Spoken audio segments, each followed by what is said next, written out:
Good morning, Rocketeers. It is Monday.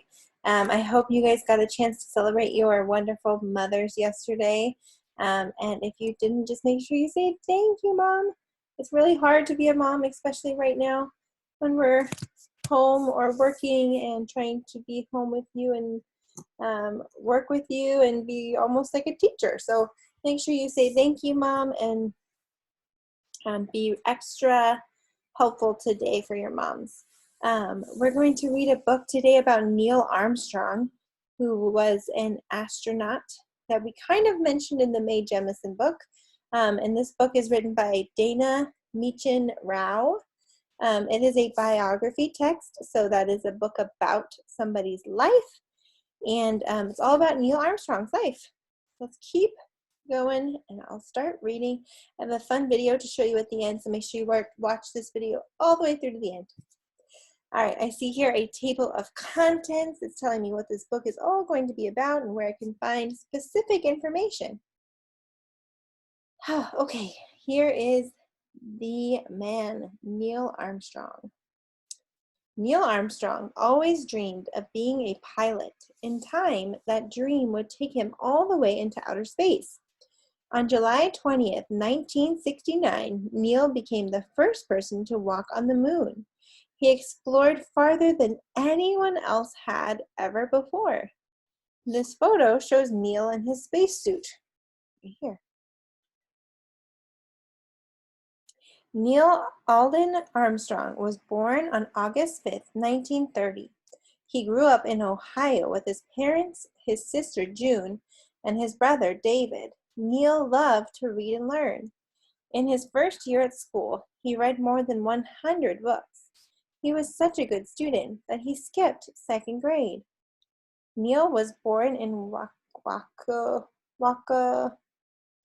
Wapakoneta? That is a tricky word, Rocketeers. I'm trying my best. Ohio. So that is a city in the state Ohio. Oh, here we are. You see here. Wapakoneta. I'm going to say that. Ohio. That's where he was born. Kind of by Michigan. Here we see, maybe this is him when he was young. Let's see. This photo of Neil and his sister was taken when Neil was about 5 years old. Only a little bit younger than you guys. Right here. When he got a little older, Neil worked at a drugstore to earn money for flying lessons. He had to work for about 23 hours to earn enough money for each lesson. So he had to work 23 hours to just do one lesson. Neil got his pilot's license when he was only 16.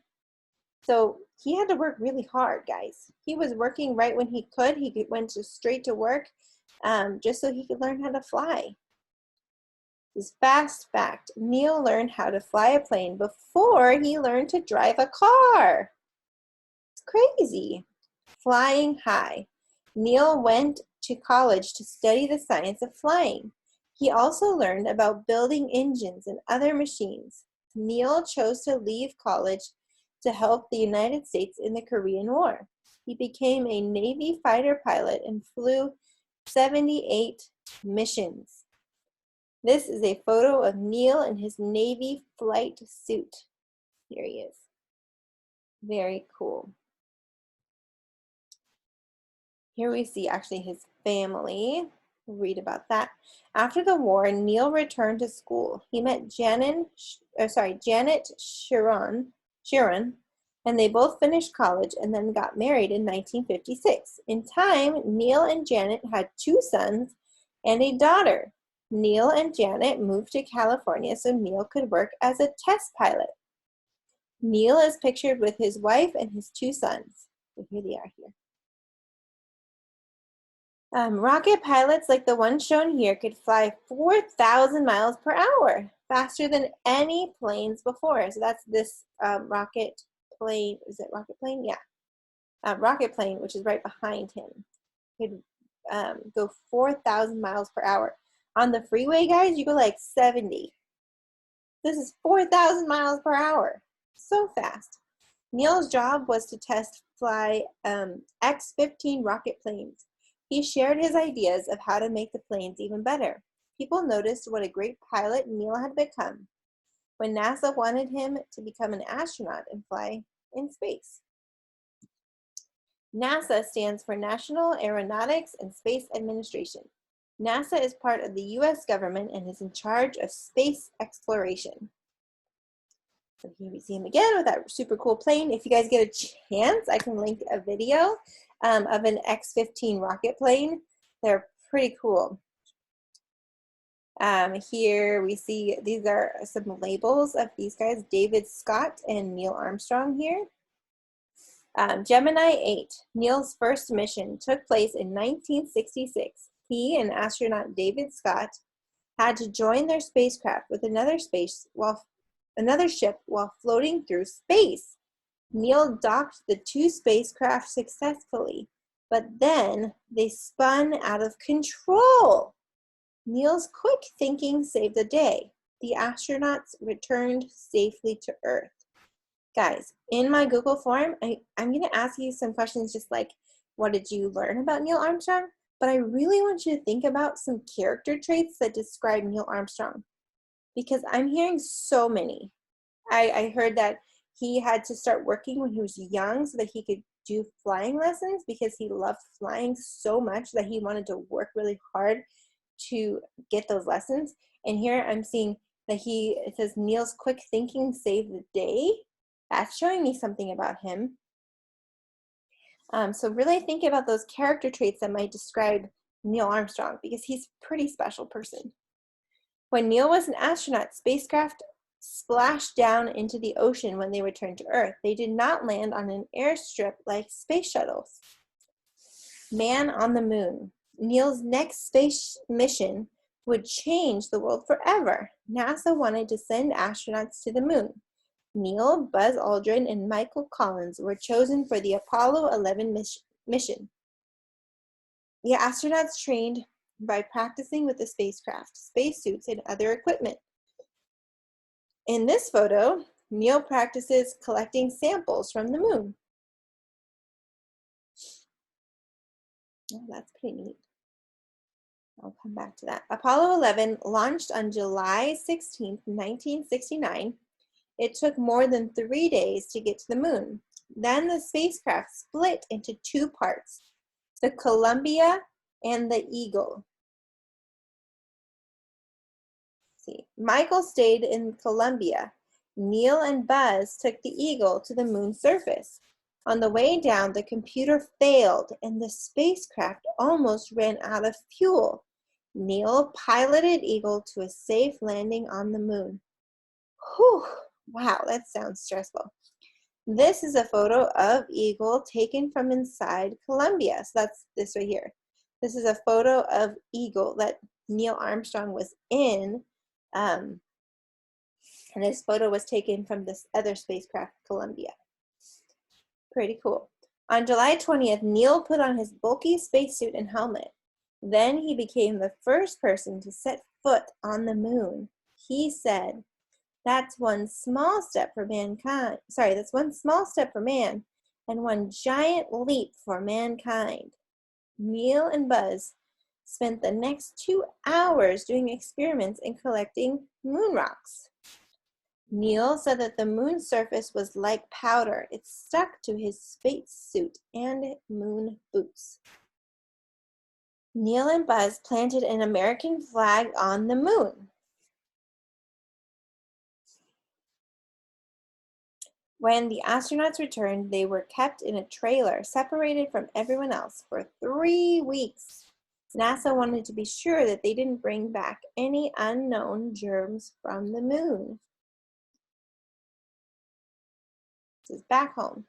After the astronauts rested, Eagle took off from the moon and docked with Columbia.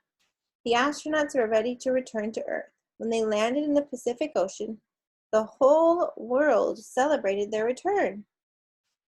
Neil was famous after his moon landing. He worked at NASA for a while.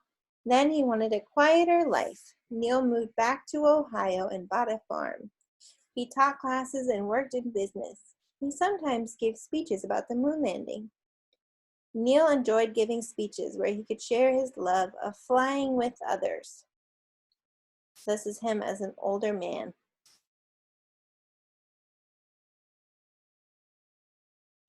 Timeline of Neil Armstrong's life. 1930, born on August 5th.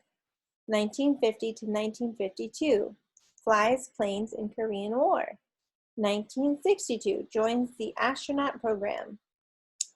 Buzz, Neil, and Michael pose in front of the lunar landing module at the Smithsonian National Air and Space Museum in Washington, D.C. That's this picture here. These are the 3 men who went to the moon, but this is as when they were much older. Here's a poem about Neil Armstrong. Neil always dreamed of being a flyer, both day and night, awake, asleep. He first flew planes, then aimed much higher, and on the moon took a giant leap.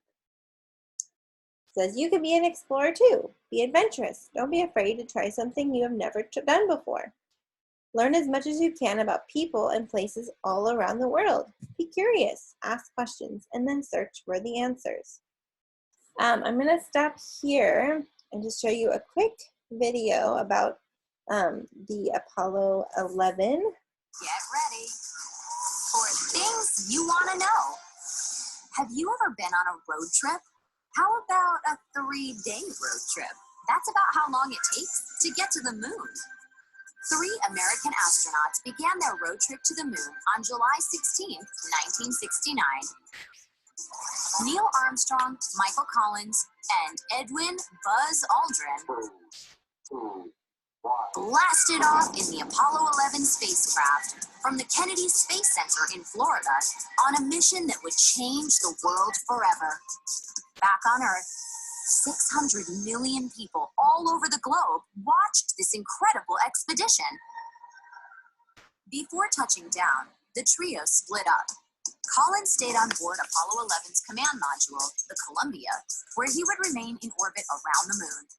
Armstrong and Aldrin boarded the lunar module, the Eagle, an aircraft designed for 2 astronauts to land on the moon's surface.